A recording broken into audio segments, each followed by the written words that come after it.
Olá, estamos de volta em mais um podcast. O MediaCast é um momento especial que nós estamos batendo papo com os amigos aqui, falando sobre teologia e fé na vida cristã para a glória de Deus. É isso que nós procuramos falar, sempre assuntos diferentes, como você já sabe. E hoje nós estamos com um convidado especial, alguém que veio pela primeira vez. Alguns programas até tem repeteco, mas hoje pela primeira vez, daqui a pouquinho eu apresento ele. Mas estou aqui de novo com o meu companheiro Samuel. Samuel, seja bem-vindo, prazer nós estarmos aqui em mais um momento, espero que seja ótimo. Prazer é todo meu, alegria estar aqui conversando sobre esse tema e creio que será muito instrutivo aos que estão em casa. Isso. Eu até vou aprender muito com vocês hoje, porque já conversei um pouquinho aqui em off com o convidado de hoje, mas nós vamos escutar melhor as histórias aqui, porque eu creio que vai ser uma bênção para todos nós. Mas espera aí, não vai embora não, a gente já volta já.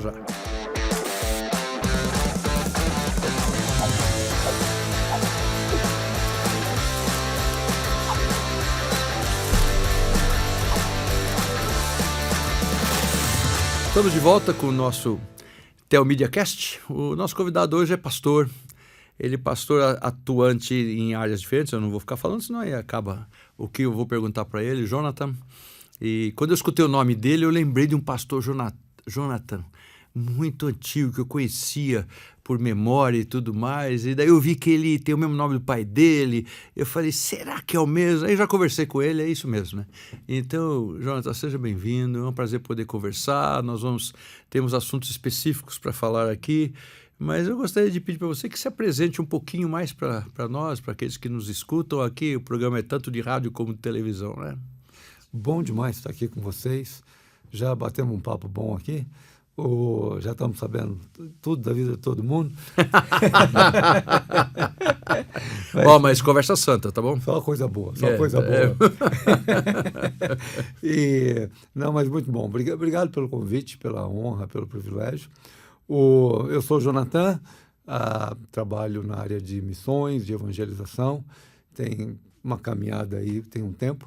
Eu sou pastor na Igreja Presbiteriana Central de Londrina. Opa! E é uma igreja muito, muito gostosa, muito boa, enviado para trabalhar com missões na área de evangelização. Beleza. E a gente está muito envolvido aí com mobilização de igrejas no Brasil, fora do Brasil, e tem sido uma caminhada gostosa. O pastor Jonathan, que eu falei para vocês que eu já ouvi falar, ele é muito conhecido pelo trabalho que ele fez e por vamos dizer um feito, não é um feito, mas uma coisa extraordinária lá no passado, que eu lembro bem, que foi a criação de um lugar. Parecia um acampamento que foi ficando mais estável, chamado Vale da Bênção. Eu passei parte da minha infância na Palavra da Vida e ficava imaginando um lugar gostoso. Acabava o acampamento, a gente voltava para casa, aí volta na rotina, tão legal assim. Eu escutei um dia falar nesse Vale da Bênção. Falei, rapaz, que coisa jóia deve ser isso. E, Jonathan, eu sou da Sofipa.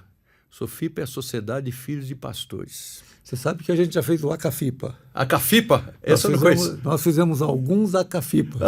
Acampamentos de filhos de pastores. E nós eu sou filho de pastor e não tinha isso no Nordeste. Você é filho de pastor? Isso eu não lembrava. É verdade. Eu era pastor presbiteriano claro. E eu não tive esse negócio, não. Mas filho de quero pastor tirar o atraso tem uma aí. fama terrível, rapaz. Aí é o cara revoltado, é o cara bagunceiro, é o cara que não sei o quê.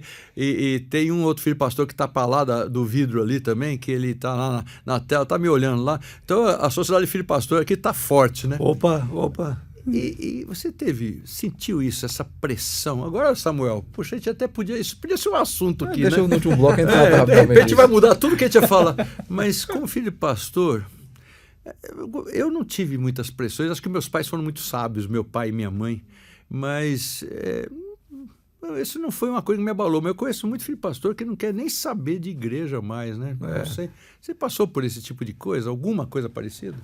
Eu passei, eu e minhas irmãs passamos por muita pressão na igreja, quando criança e depois adolescente, de que tínhamos que ser exemplo. Tínhamos que ser igual ao pai, né? E filho de pastor não é pastor, né? Ele tem muito para aprender e etc. E então eu lembro você perguntou no começo ali, né? Antes da gente começar a falar aqui, da pressão. Eu acho que tem muita pressão, sim. E aí, se os pais permitem a pressão chegar nos filhos, aí o caldo entorna. Eu acho que é por aí mesmo. Se os pais assimilam, porque eu tive muita pressão, eu não permiti essa pressão na vida dos meus filhos.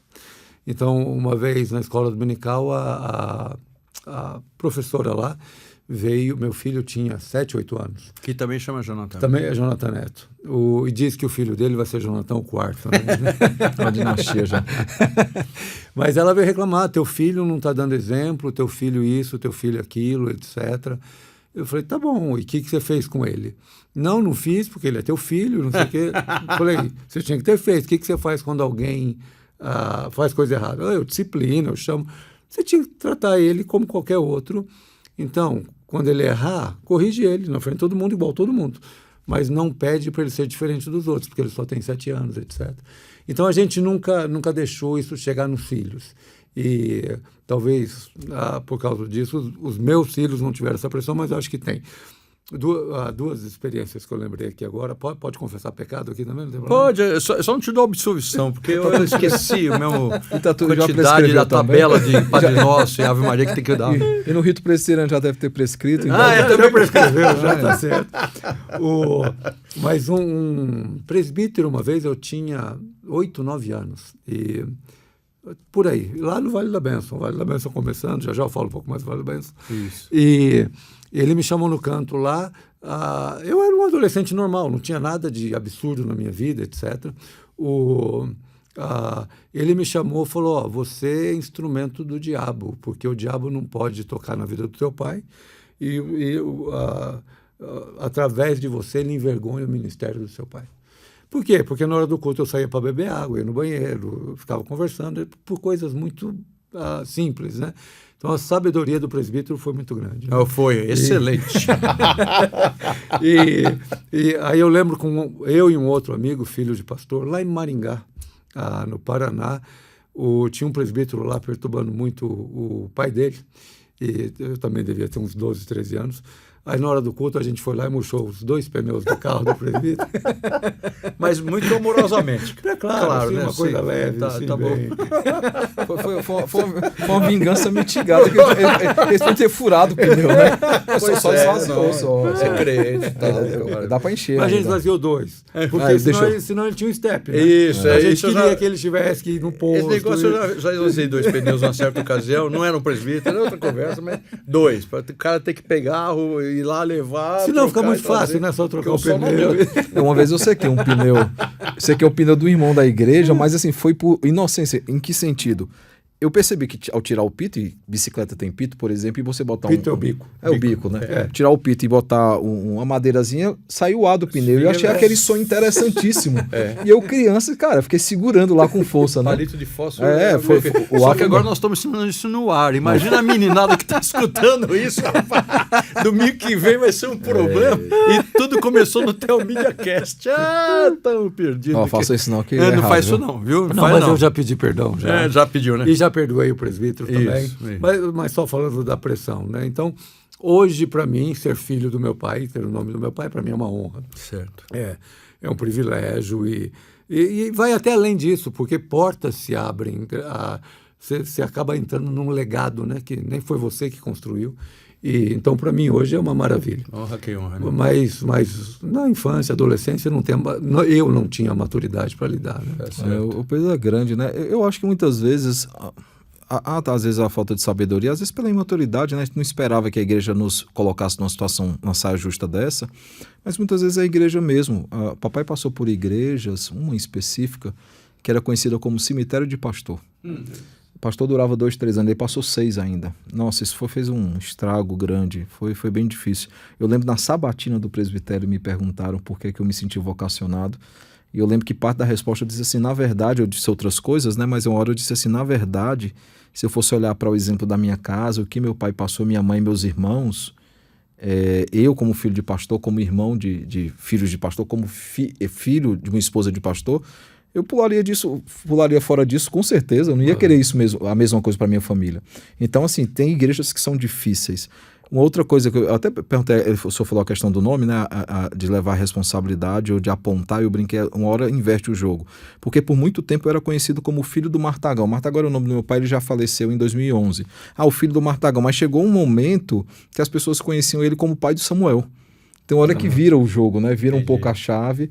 E aí nessa hora que eu comecei a andar meu ministério sozinho, ficou mais tranquilo. Eu tenho uma outra expressão para isso que você falou, eu já contei várias vezes, então agora me desculpem no ar, mas eu falei, filho de pastor que pastor ou é vocacionado ou é burro, entendeu? Então assim, eu tenho, além da minha convicção de ministério, eu sei que eu sou vocacionado porque eu sou filho de pastor e eu continuo nessa firme aqui, eu não tenho dúvida sobre isso nenhum. Mas enfim, você que está escutando, fica com medo não, se você está aí tendo chamado para o ministério, não tenha medo não, porque ser pastor é a melhor coisa do mundo. É bom demais. É a melhor coisa. Vocacionado. Tem gente que carrega, eu vejo pastores arqueados aí, assim, e todos nós temos canseiras. Mas quando a gente é vocacionado, Deus dá uma força pra gente. É a melhor coisa do mundo é ser pastor, né? No meu quarto ano de seminário, eu lembro que eu procurei meu orientador da monografia, e eu abri o coração, eu falei assim, eu tô terminando a monografia, eu vou entregar, mas eu não sei se é isso que eu quero, não. Tá. É difícil, tá difícil. O ministério é difícil. Ele riu e falou assim, cara, fica tranquilo, se você não fosse vocacionado, você não tava tendo essa crise. Você só ia embora. E você não ia ter esse zelo, né? Porque a minha questão é essa, cara, será que eu consigo? Será que eu tenho o que é necessário, né? É uma crise positiva, né? Tem uma história que conta o reverendo Francisco Leonardo, que uma vez ele era deão lá no Seminário do Norte, né? Então, não sei se já ouviu falar do reverendo Francisco Leonardo, sobrenome é impronunciável, né? Ele é sogro do reverendo Augusto Nicodemos, é conhecido. E ele é um holandês, foi missionário e tal no Brasil. E um dia ele está lá na capela, como é que eu acabei de falar? Que ele era deão. Ele era deão lá. E entrou um rapaz mais bravo e tal. E não é possível, falta de respeito, qualquer coisa desse tipo. E falou, aí disse que o reverendo falou, fecha a porta lá, ele fechou. O que foi que aconteceu? Puseram um apelido, tinham colocado um apelido nele no seminário. Realmente, um cristão não deve pôr apelido nos outros e tal, e certamente é um apelido pejorativo. Eu não sei qual era o apelido. E por que não é possível? Porque eu não quero, já falei que não quero, eles ficam aí e tal. Aí disse que o reverendo Francisco falou para ele assim, o que você fazia antes de vir para o seminário? Eu era agricultor com meu pai, trabalhava na terra lá todo dia, olha, eu sou trabalhador, eu sempre fui não sei o que e tal, e plantava e colhia, acho que era batata, não lembro o que, não importa, colhia e tal, e depois ia vender na feira, daí disse que o reverendo Francisco falou para ele, falou assim, filho, faz uma coisa, volta lá pro sítio, vai cuidar da terra e tal. Que isso, pastor? Não, olha, se você não aguenta um apelido e tá querendo ser pastor, cara, o ministério, cara, é meu termo, tá? O reverendo Francisco jamais falaria, cara, mas... Falaria holandês, né? Sei lá o que ele ia falar, mas o ministério é muito mais complicado que apelido. Se você não está aguentando um apelido, você não vai conseguir ser ministro, né? Aí disse que o cara baixou a bola. Depois o reverendo Francisco foi lá e deu uma bronca na turma toda sobre essa questão. Não é que ele deixou a coisa assim, mas disse, volta lá, vai plantar lá as suas coisas, vai vender na feira, porque você não aguenta o apelido, o ministério é muito mais pesado do que isso aí. E eu queria até estender um pouco mais. Eu fui secretário sinodal um tempo e a gente tinha reuniões entre secretários sinodais e eu acabava tendo contato com mocidades no Brasil todo. Depois fui da comissão de revitalização das sociedades internas, o que acabou aprofundando ainda mais essas relações. O que eu percebi que não envolve apenas a família pastoral. Filhos de presbíteros. E aí muito por falta de sabedoria, o presbítero vê um assunto do conselho, leva para a mesa. E aí o pessoal brinca que às vezes o cardápio do domingo de manhã é pastor assado, né?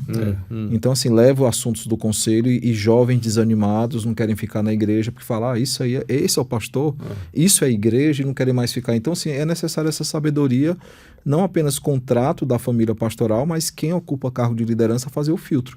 Eu lembro o reverendo Euni Cortez. Conheci muito. Já falecido, só conheceu por meio do Paulo Viana também, né? O reverendo Euni Cortez, filho do também falecido reverendo Natanael Cortez, foi presidente do Supremo Concílio, antes da era Bonerges, e ele comentou uma vez comigo, ele casou meus pais, né? A gente conversou, ele era como tutor meu, eu era da igreja da Aldeota, estava seminarista, e ele falou assim, Samuel, eu vou lhe dar uma lição importante. Assuntos do conselho, não só os privativos, mas assuntos importantes, não comenta em casa. Não comenta com a esposa, porque vai ter um momento que você vai precisar do auxílio idôneo dela. E se toda vez você contar o que está acontecendo, você sempre vai contar a sua versão. Não tem como. Por mais justo que você tente, você vai dar o que você viu sobre isso. E aí ela vai estar influenciada pela sua opinião e não vai conseguir lhe dar um auxílio idôneo. Então, antes mesmo do início do pastorado, e pelo que eu vi lá em casa, A Gemima, minha esposa, ela já sabe. Eu chego de reunião do conselho, estou calado, ela sabe que vai ter que só orar mesmo e esperar. Disciplina que o conselho dá para irmãos, ela só sabe no púlpito da igreja, quando eu estou anunciando. Então, assim, eu sempre tive esse cuidado, muito pelo que eu vi na minha casa. Então, eu tenho um cuidado em relação à minha esposa, eu tenho um cuidado em relação às minhas filhas, como o senhor teve com os filhos do senhor, com o meu filho que nasceu agora também. E a gente tem esse cuidado para que eles não nasçam, não cresçam frustrados com a igreja, se por acaso pegar. Graças a Deus, as igrejas que eu passei até hoje, todas igrejas muito amorosas e bondosas com seus pastores. Essa que eu estou agora especialmente, a anterior também, a todas que eu passei, muito cuidadosos, mas pode ser que um momento eu pegue uma igreja que não é tão cuidadosa, né? E se eu não fizer esse filtro, talvez elas fiquem um pouco frustradas com o corpo de Cristo e, na verdade, elas estão se decepcionando com pessoas, não, ou com instituições, e não com o corpo de Cristo de fato, né? Isso é uma coisa legal que os meus pais fizeram. Eles nunca trouxeram para a mesa assuntos da igreja. A nossa mesa de almoço, jantar, era bem familiar, não era uma extensão da igreja. Então, nem para falar mal de ninguém, nem para reclamar, e nem era família. E nesse aspecto a gente foi preservado, né, da situação. Igrejas têm embates, né? Liderança tem embates. Sem dúvida. O pai e a mãe eles estão lá, foram preparados para isso. O filho não. E então quando eu falei, né, que a gente murchou o pneu do presbítero lá, gente, não faz isso não, é errado, é pecado, não faz não, tá? Já pedi perdão.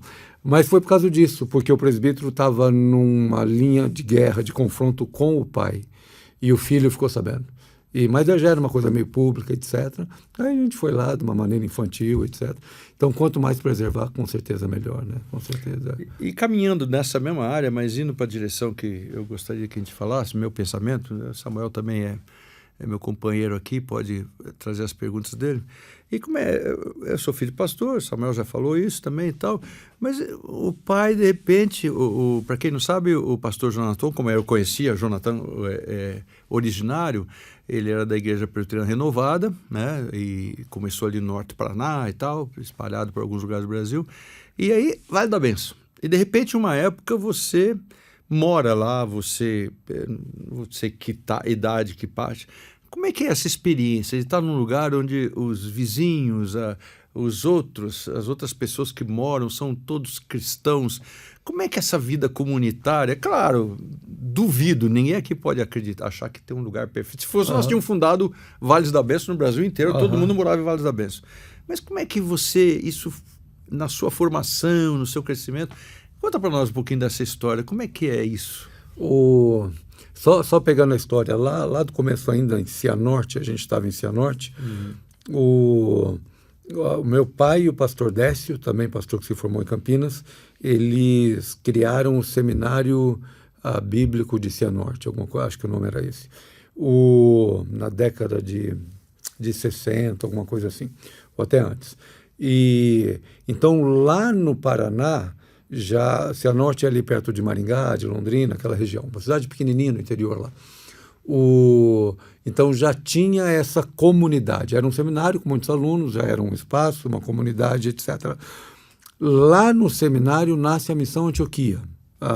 Primeira coisa é a Missão Antioquia. Então, a nossa família, a família do pastor Décio, nós somos as famílias que somos os iniciadores da Missão Antioquia. A Missão Antioquia é a primeira missão totalmente brasileira a falar de missões, enviar o brasileiro para a África, para Portugal, para Israel, não tinha etc. OM, Andes, nada disso nessa época? Tinha as missões internacionais. Tá. Então tinha a Wycliffe, a WEC, tinha a Junta Batista, mas não eram organizações que tinham nascido no Brasil. Palavra da Vida. Palavra da Vida, etc. Então, é a primeira que nasce nessa área, né? Bom, aí o tempo vai passando, as coisas vão acontecendo, Deus vai movendo as águas, e aí nós viemos para Londrina, porque a Missão Antioquia foi crescendo, não dava para fazer missões a partir de Cianorte, né? Precisava crescer, etc. Então, nós viemos para Londrina, depois São Paulo. E aí nós chegamos aqui, fomos morar no bairro do Ipiranga. Tá. E aí, crescendo e etc., seminário, muita coisa acontecendo. E aí tinha-se a visão de se criar essa comunidade cristã, que pensou que ia ser em Cianorte. Lá não aconteceu. E aí, aqui em São Paulo, a gente já estava com 5 casas grandes. E, assim, era um custo muito alto. Desculpa, eram como igrejas? Era missão, organização. Era a missão. Tá. Então, aí renasce essa ideia de se ter uma comunidade e o local começou a ser chamado de Vale da Bênção. Antes de ter o local lá onde é hoje, já tinha o nome. Já tinha o nome. Que então beleza. ia ser o Vale da Bênção, onde a missão Antioquia ia funcionar, a seminária ia funcionar, outras coisas iriam funcionar. E aí, então, em 1982, nós nos mudamos para lá. E a compra do Vale da Bênção é interessante. Se alguém está precisando um pouco de fé aí, pode escutar essa história. Porque o Vale da Bênção é uma propriedade grande hoje, e na beira da Castelo Branco.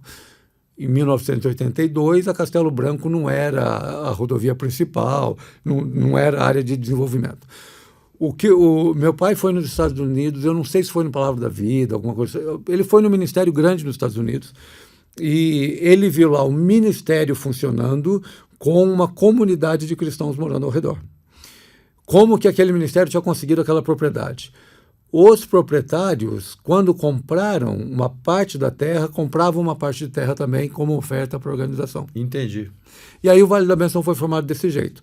Então, uma propriedade foi dividida no meio e aí foram feitos 220 lotes ou datas ou como na Estância Paulo da terrenos, como você quiser chamar.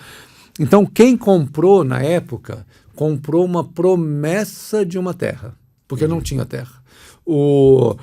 Na época, tinha uma diretoria muito forte, alguns vão aí lembrar do pastor Ageu Silva, Sim. de Osasco, igreja evangélica e tudo mais. Ele era diretor do Bradesco e chegou a vice-presidente do Bradesco. Então, nessa liderança tinha ele, tinha advogados, tinham pessoas assim, de algumas organizações muito respeitadas. Então, se comprava a promessa de se ter o terreno. Tinha um documento, se não desse certo, tudo ia ser... O pastor Ageu ia cuidar do dinheiro no Bradesco, estava tudo certinho. Então, funcionou, deu certo. Então, se criou o loteamento, hoje é um condomínio, mas é o loteamento e a parte da missão. E aí nós mudamos para lá em 1982. A nossa casa, quando nós fomos para lá, tinha lá uma pocilga. Sabe o que é pocilga? Sim. Conhece o que é pocilga?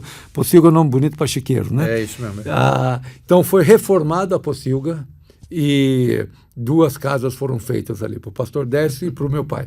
E era pequeno. Tá bem adubado, tal, podia plantar Estava assim, estava ótimo. Acampamento de Fortaleza, da primeira igreja de Fortaleza, o ABC, Acampamento Bíblico Coluna, a pocilga era o quarto dos homens, dos equipantes. Pois é.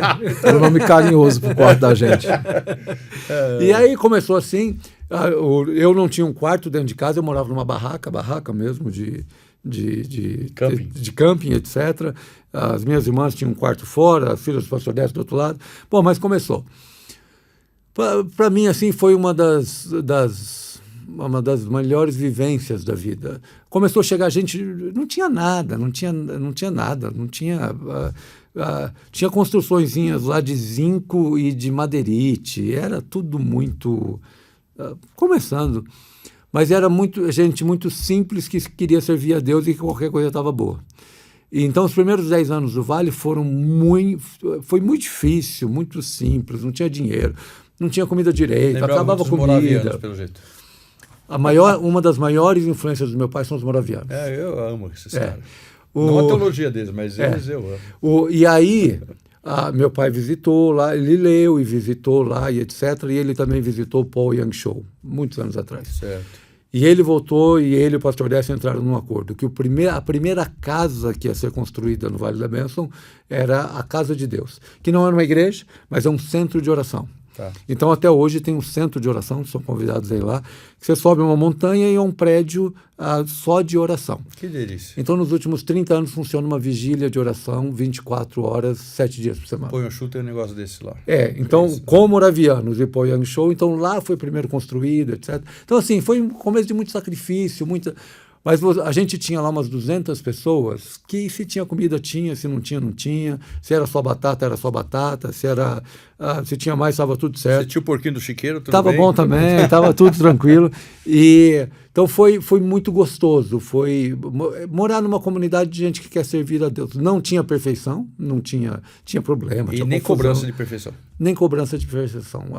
Vamos juntos servir a Deus e fazer, e etc. E aí tudo foi acontecendo. Então, esse tudo foi acontecendo, nós vamos conversar. Só que eu preciso de um intervalo, que a gente Opa. tem um intervalo e também na hora disso. E a gente vai voltar já já para continuar conversando, porque daí vai desdobrar e chegar até naquele seu trabalho mais específico que você Sim, tem hoje, que daí vamos. nós vamos falar sobre isso também, tá? Então aguenta aí, não sai daí não, que a gente já volta já já. Para ajudar você a crescer na graça e no conhecimento de nosso Senhor e Salvador Jesus Cristo, nos 7 dias da semana, conheça a Telmídia. Uma plataforma de vídeos com diversos cursos, palestras, filmes, séries, documentários, música e desenhos animados para toda a família. Assista no seu computador, celular, tablet e até na TV. Acesse pelo site telmedia.com e faça uma inscrição gratuita.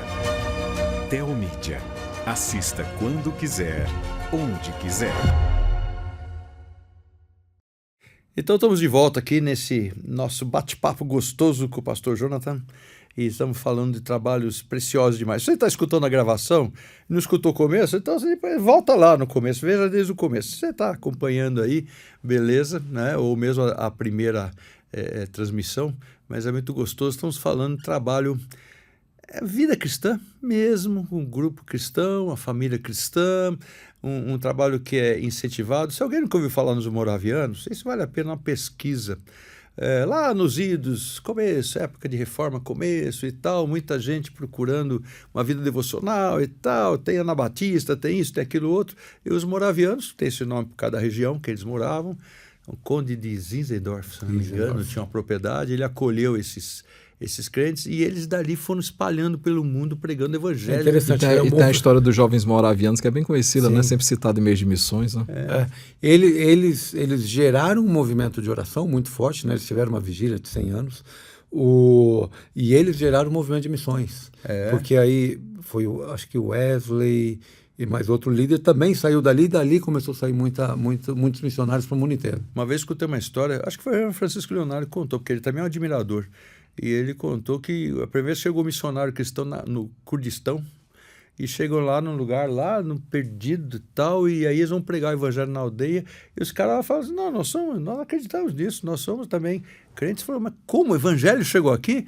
Não, e mostrou lá e tinha uma caverna, um lugar onde que eles se reuniam, chegou lá, estava o símbolo dos moravianos lá dentro. Que legal. Quer dizer, algum moraviano andando, caminhando, Sim. aquele trabalho missionário, Sim. chegou nesse lugar, pregou o evangelho, constava nos manuais cristãos de missões que aquele era um lugar inalcançado, já tinha passado alguém lá. Mas vamos voltar aqui para a nossa Morávia agora, ou da história aqui, e estamos falando então desse lugar chamado Vale da Bênção, e que é um lugar que está lá sendo criado, se você não pegou aí, pegar o caminho, mas ele foi se desdobrando. Hoje em dia ele tem uma série de ministérios, eu não sei se é esse o nome que vocês usam, Sim. mas então fala um pouquinho para nós aí, vamos começar. Bom, o Vale da Bênção é um local, né, que chegou a missão.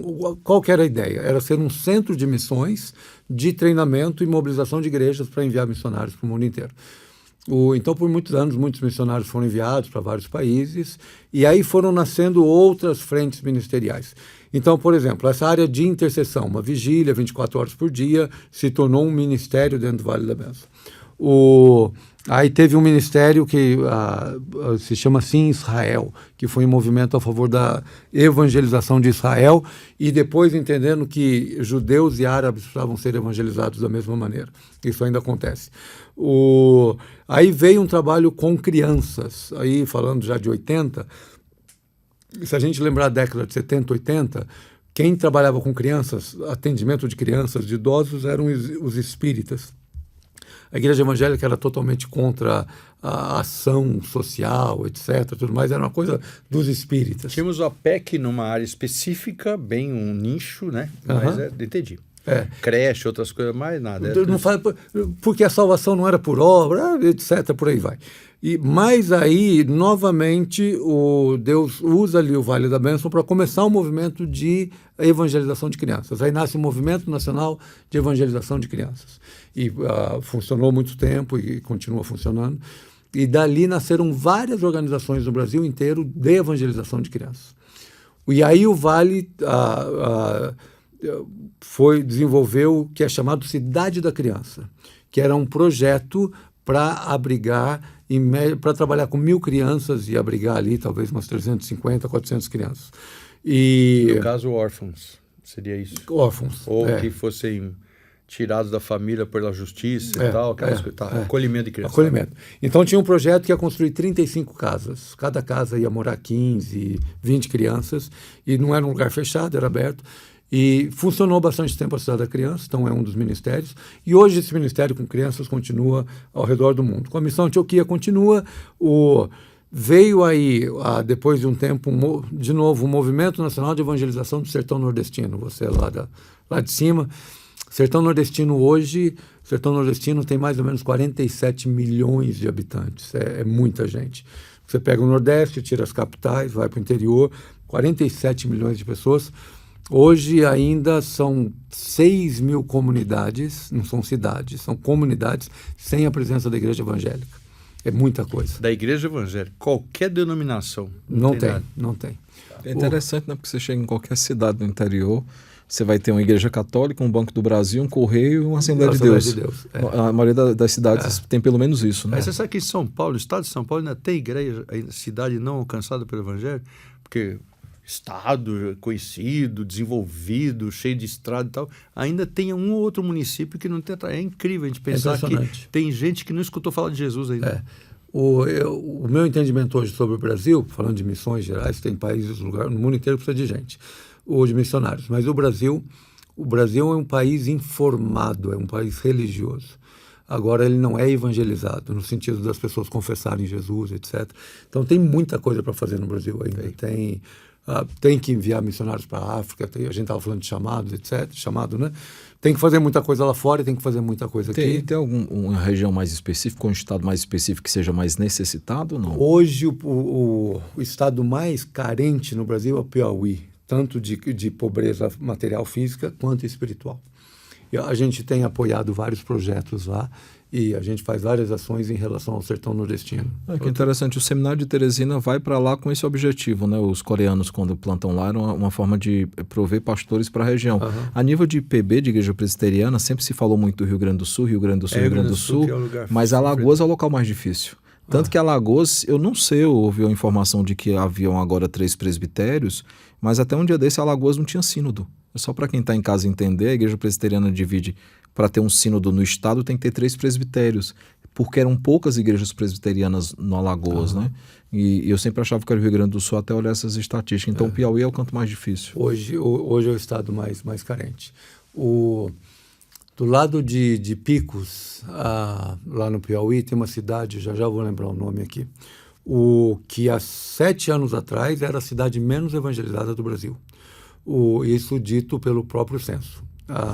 7 anos atrás não tinha nenhuma igreja. Nenhuma igreja. E aí não é uma comunidade, é uma cidade. É pequena, 3, 4 mil habitantes, mas é uma cidade. Não tinha. Hoje tem lá 4 igrejas. No ano passado eu tive o privilégio de pregar lá, me convidaram para ir lá na primeira semana evangélica da cidade. Que coisa maravilhosa. Foi uma delícia, foi no ginásio. Eu fico emocionado com essas Devia coisas. ter umas 70, 80 pessoas. Não importa, mas assim, para uma bênção. cidade que há 5 anos atrás não tinha nenhuma igreja, as 4 igrejas juntos, assim, então é uma realidade aqui muito próxima de nós que a gente não conhece, né? Então o Vale da Bênção hoje ele é um ministério, um guarda-chuva para vários ministérios. É assim que ele funciona. E vamos no seu aí, vai direto, porque senão vai acabar o nosso tempo daqui a pouco, eu não vou escutar falar nada do seu trabalho. Talvez você que está ouvindo a gente aí, já ouviu falar do Dia Global de Evangelização. O GOD, o Global Outreach. Eu brinquei com o Jonathan, porque eu vi lá, que negócio é esse GOD? Que é? Não é possível. Vai, continua. Então tem lá o GOD, que é o Dia Global de Evangelização, Esse é um movimento, de novo, uma característica, um chamado, o DNA do Vale da Bênção, desde a Missão Antioquia, parece que Deus leva esse ministério para mexer com movimentos. Então começou com missões, começou com oração, com crianças, com Nordeste, e agora, há 5 anos atrás, nós fomos convidados por uma organização da Alemanha. A organização chama Global Outreach Day. Nós fomos convidados por eles para representar esse movimento no Brasil. O que é esse movimento? O pastor Werner Nachtigall, que é o fundador, ele andou muito com Bonker, com Billy Graham e outros homens, já falou para 1 milhão de pessoas, estava lá com Bonker na África, quando falou com não sei quantas pessoas, e um dia ele estava num país árabe e teve um encontro com Deus lá, Deus falando para ele que estava mudando o ministério dele uns 15 anos atrás, que iam continuar campanhas, mas que Deus estava levantando um movimento de que cada crente é uma testemunha e juntos podemos alcançar o mundo. Então, é cada crente evangelizando uma pessoa. Nasceu, então, o Dia Global de Evangelização, que a ideia não é ter um dia no ano para a evangelização, mas é usar esse dia para fomentar a evangelização. A gente estava falando do evangelismo explosivo, né? O evangelismo explosivo, o ano passado a gente encontrou com o presidente num congresso. Eles fizeram uma pesquisa, 95% dos cristãos atuais, 95%, nunca falaram de Jesus para ninguém. Que coisa impressionante. Muitos não têm filhos na fé, não tem. Nós tivemos um podcast que já foi gravado, e acredito que já foi no ar, né? Mas nós estávamos falando sobre a questão de mídia social, né? E a minha pergunta foi: por que crente tem que falar de Jesus em todo lugar? Você tem Facebook, você tem Instagram, você tem o X, você tem qualquer coisa. Então, mas veja só a quantidade de nunca fala de Jesus. É impressionante, 95%. Tem um fator. O crente, às vezes, ele chama um amigo para ir na igreja, você tem um grupo familiar, você tem célula, o nome que você quiser dar, ele chama, ele fala, ele ora pela pessoa, mas falar de Jesus, Deus te ama, o pecado te separa, Jesus te resgata, confessa Jesus, confessa, pregar o evangelho e levar a pessoa a confessar, 95%, porque não sabem, e aí tem outra situação. A gente estava falando da igreja lá de trás, né? Década de 70, 80, você estava falando de pastor que era apedrejado lá aonde você falou? Em Mossoró. Mossoró, a cidade onde eu tinha pastoreei. que ir coberto na carrocinha. Isso, tinha que entrar escondido na cidade, senão era apedrejado, e tinha que ser guardado pela guarda municipal, senão também era apedrejado. Quando foi isso? 1883, 1887, entre esses anos. Tá aí. Aí você pega uma igreja brasileira, 1950, 60, não tinha igreja, era pouquíssima. Esses líderes, eles evangelizavam muito. Então a igreja que nós temos hoje é fruto de líderes que foram muito para a rua. Aí a igreja cresceu. O que aconteceu? A igreja cresceu, nós, líderes, gastamos muito tempo para administrar a igreja, para cuidar da igreja. O que a ovelha faz? O que o membro faz? Ele faz o que vê o pastor fazendo. Ele reproduz, né? Ele reproduz. Então, hoje, a maioria dos pastores também não tem esse ministério, ou esse exercício, ou essa prática, esse estilo de vida de evangelizar pessoas no dia a dia. Então, o membro não vê acontecendo e que ele replica também não faz. É o tempo dentro da igreja. Então, não dá para ficar culpando o membro, tem todas essas coisas.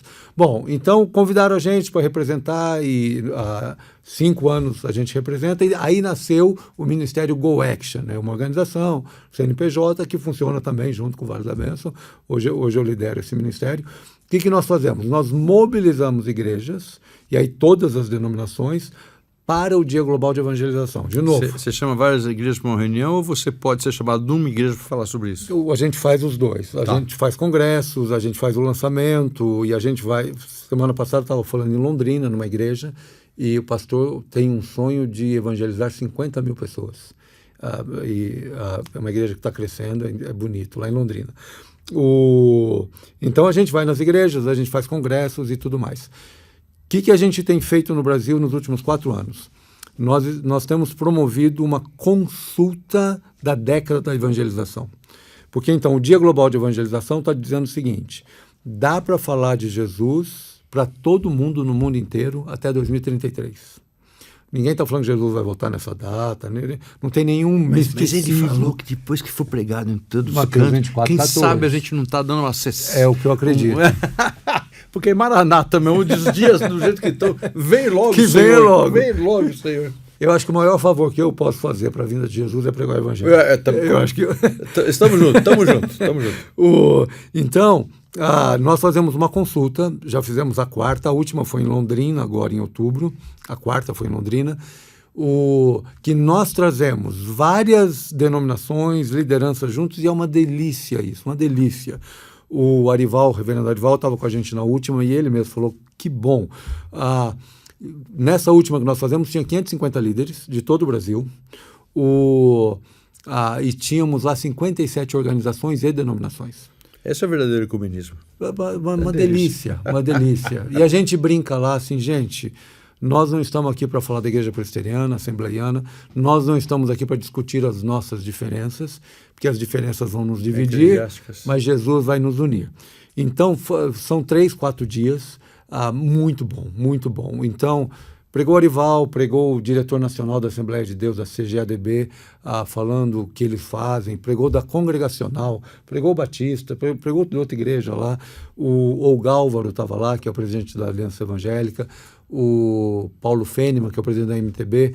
Então, nesse esforço de a igreja precisa evangelizar, nós temos muito o que fazer. Então, é isso que a gente tem feito de uma maneira muito forte.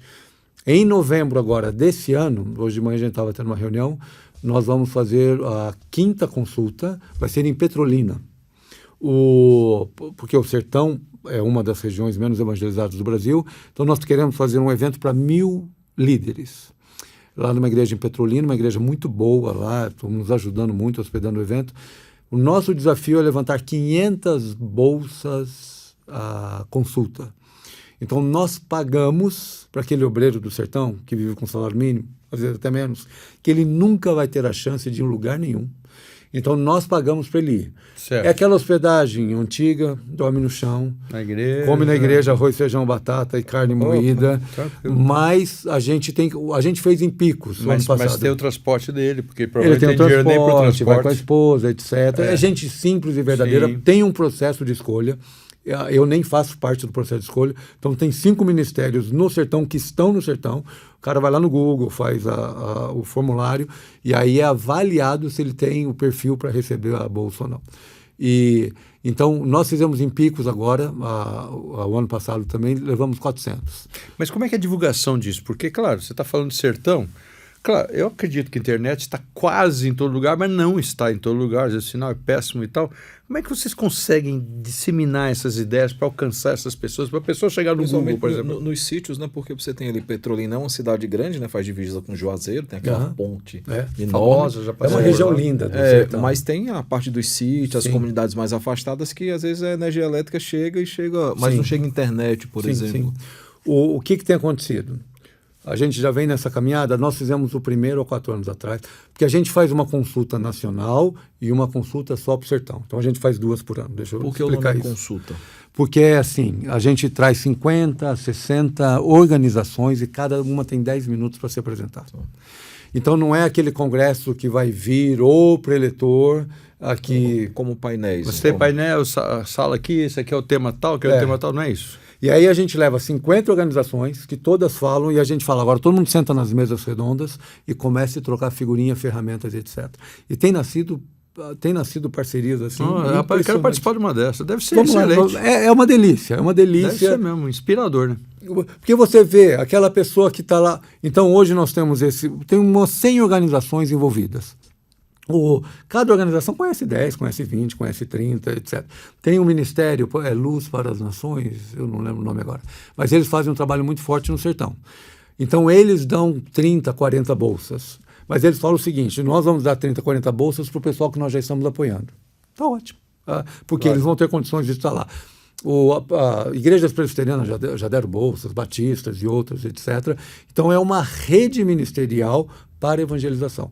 O único compromisso é nós vamos evangelizar juntos. E está combinado que ninguém discute a eclesiologia de ninguém. Claro, depois implanta o jeito que você quer, o governo de igreja. Faz o jeito que você quiser. Nós queremos falar de Jesus. Mas tem uma espécie de uma linha central nisso. Porque, por exemplo, outro dia alguém perguntou para mim, eu vou celebrar a ceia, Então eu celebro a ceia e falo, agora eu convido todos os irmãos membros dessa igreja ou membros de uma igreja irmã. E uma igreja irmã não precisa ser presbiteriana, é o meu discurso. Sim, Isso. sim. Então, só que você precisa crer nos mesmos fundamentos que nós temos. Sim. O fundamento para nós é a Bíblia, a palavra de Deus, a única regra de fé e prática. Uhum. O fundamento para nós é que existe um só Deus, que Sim. subsiste em 3 pessoas, Pai, Filho e Espírito Santo.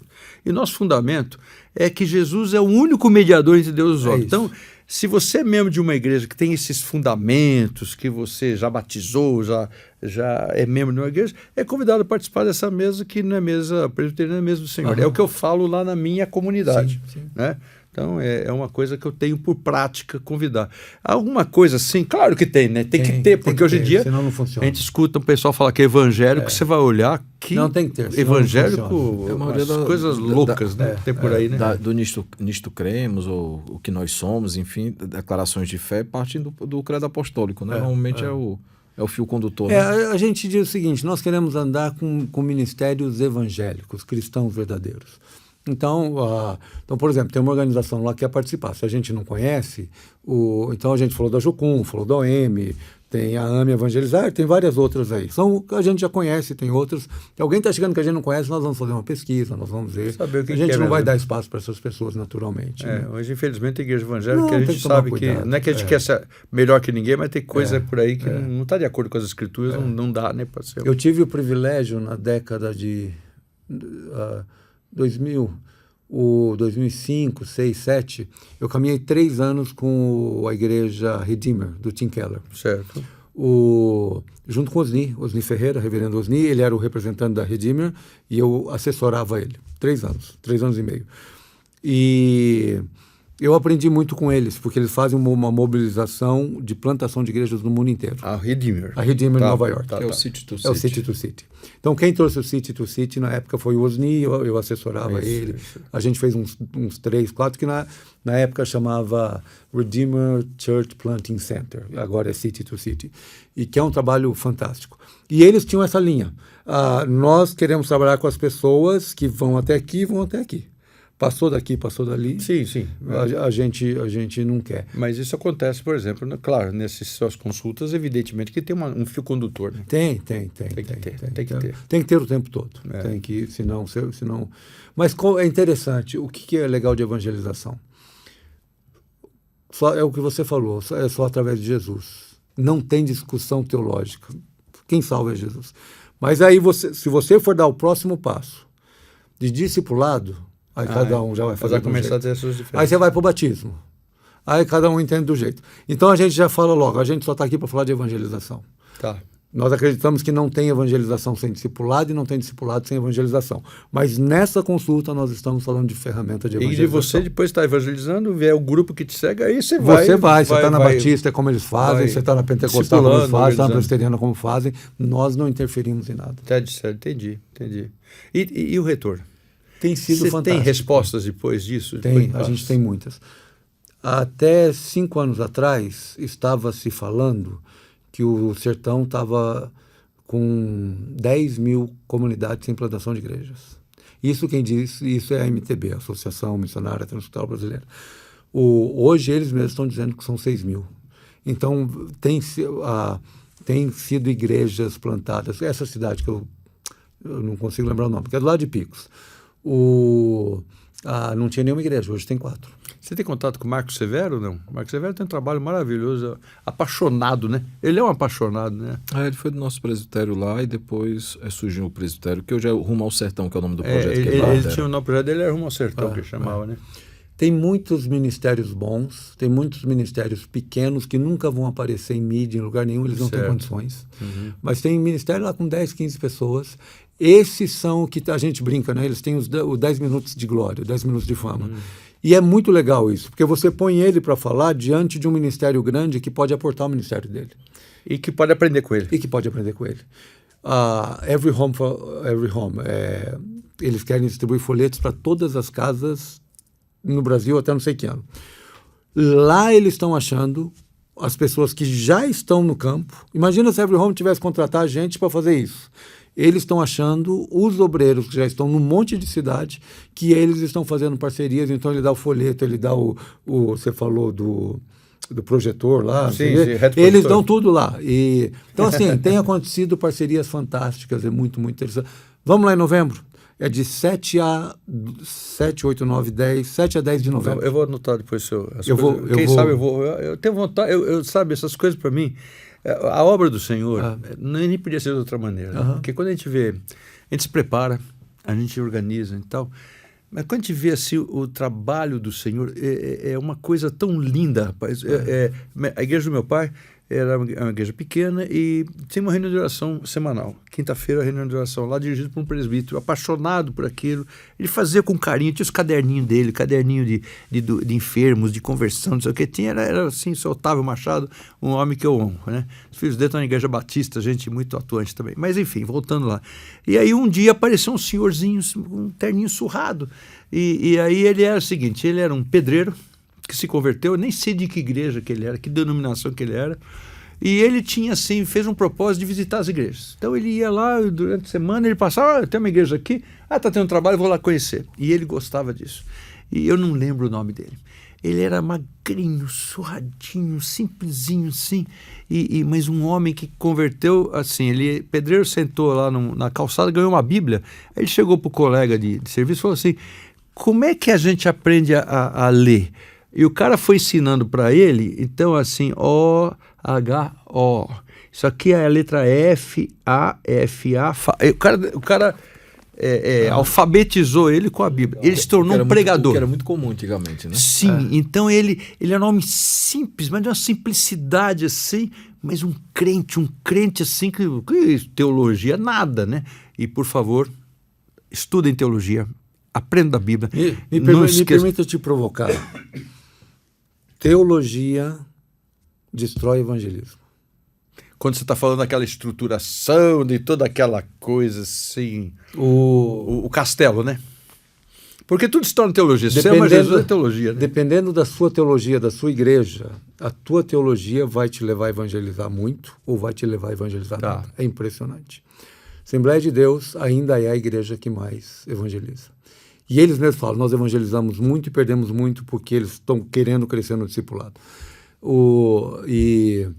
Então é muito interessante. Esse é um ponto. O outro é, quando eu vou evangelizar, eu não vou teologizar. Certo. Eu não vou lá para ganhar uma guerra, para provar que o meu ponto de vista está correto. Se eu fizer isso, eu perdi a pessoa. Mas se eu ganho a pessoa para Jesus, depois eu vou discipular ela. E esse homem fazia um trabalho pessoal, uma coisa assim, extraordinária, fora de qualquer padrão que a gente conhece, mas fazia, ele pregava, ele levava, ele pedia a Bíblia, você tem Bíblia na sua casa, não está usando, está sem, não tem, dá para mim, ele dava para alguém, assim, um amor. Então, foi isso que eu falo, esses congressos, essas coisas são muito preciosas para nós, porque você fala, olha ali, fala, rapaz, estou reclamando do quê? Eu não estou, mas estou reclamando do quê? Mas o que é difícil? Por que eu estou falando disso, da reunião do conselho tal? Ou dizer o que? Quando você olha, você fala, cara, um cara crente, quando você tem um cara crente, uma mulher crente, na sua humildade, mas são crentes de verdade, brilha a luz dos caras. Sim, sim. Isso é lindo, rapaz. Vou te dizer mais, teria que ver a logística disso.